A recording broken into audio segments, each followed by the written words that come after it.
For 26 years, 22 Minutes has been Canada's go-to source for fake news. But it's time to finally admit that when it comes to fake news, we can no longer compete.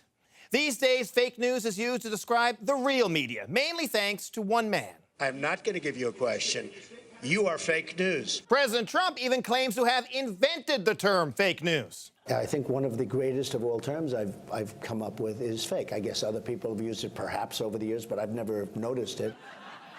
Now, that is fake news because the term fake news was being used as far back as 1890. As you can see here in this quote from the Cincinnati Commercial Tribune, Secretary Brunel declares fake news about his peoples being telegraphed over the country. Perhaps Mr. Trump didn't notice it because it was used in a newspaper.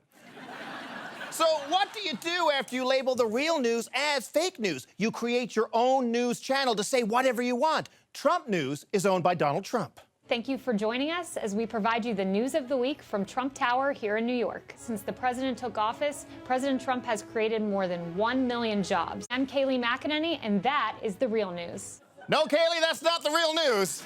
That is the real fake news. That's propaganda, much like you'd see on state-owned channels in places like North Korea. But that could never happen in Canada, right? Putting consumers first, the Premier formally launched the Buck-A-Beer Challenge. We believe in giving relief to the taxpayers, putting money back in the taxpayer's pocket. For Ontario News Now, I'm Lindsay Vanstone.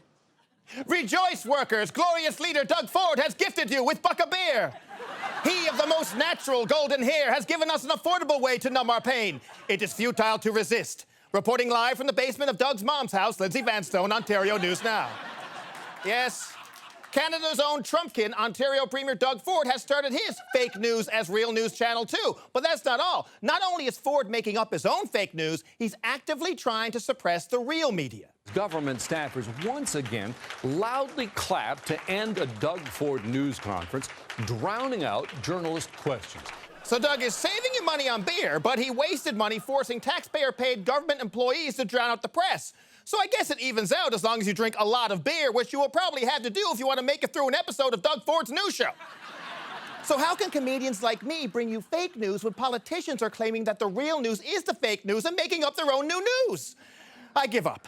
I think the Canadian Screen Award and Emmy for Best Fake News Show should go to Doug Ford and to Donald Trump this year. They deserve it. After all, they're the ones really making a mockery of the news. When it comes to fake news, we've been trumped.